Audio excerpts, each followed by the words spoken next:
افغانستان سے تورخم کے راستے جدید امریکی اسلحہ اسمگل کرنے کی کوشش ناکام۔ اسلحے میں جدید امریکی ساختہ M4 کلاشنکوف میگزین، گولیاں، امریکی rifle, grenade, night vision sites اور لیزر بیم شامل۔ افغانستان سے جدید امریکی اسلحے کی پاکستان اسمگلنگ افغان عبوری حکومت کے دعووں پر بڑا سوالیہ نشان ہے۔ اسی پر بات کرتے ہیں، اپنے نمائندے خالد محمود ہمارے ساتھ ہیں۔ خالد، بالآخر اسمگلنگ کی کوشش کو ناکام بنایا گیا ہے؟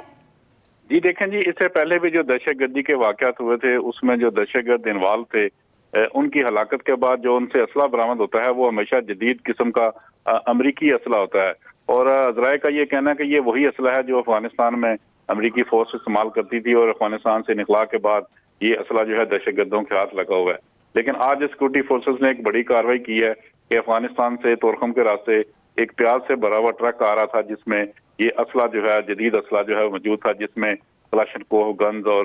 جدید الیکٹرانک ڈیوائسز جو موجود تھیں، گولہ بارود بھی موجود تھا، گولیاں بھی تھیں۔ لہذا اس کو آج وہاں پہ اسمگلنگ کے جو حکام ہے وہاں پہ سیکورٹی فورسز ہے، انہوں نے اس کو قبضے میں لے لیا اور ڈرائیور کو بھی قبضے میں لیا ہے، اور مزید تفتیش جو ہے اس وقت جاری ہے۔ تاہم پاکستان نے بار بار یہ افغانستان سے کہا ہے کہ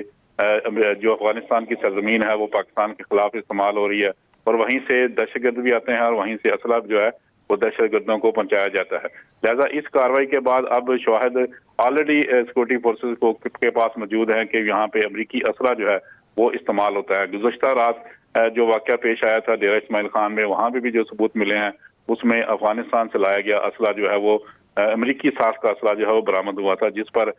دفتر خارجہ کی جانب سے افغان امبیسڈر کو طلب کر کے پاکستان نے کل شدید احتجاج بھی اس کے اوپر کیا تھا۔ لہذا اب یہ المیہ ہے کہ وہاں پہ جو لوگ موجود ہیں، جو دہشت گرد تنظیمیں موجود ہیں، ان کے خلاف کوئی کارروائی نہیں کی جا رہی، اور پاکستان نے افغان عبوری حکومت سے ایک مرتبہ پھر کہا ہے کہ ان لوگوں کے خلاف کارروائی کی جائے اور یہ اسلحے کی اسمگلنگ جو ہے اس کی روک تھام کے لیے مؤثر اقدامات کیے جائیں۔ جی خالد، جس طرح سے آپ نے بھی بات کی ہے امریکی ساختہ یہ اسلحہ ہے، تو افغانیوں کے پاس کس طرح سے پہنچا، اس حوالے سے کیا تحقیقات کی جا رہی ہیں؟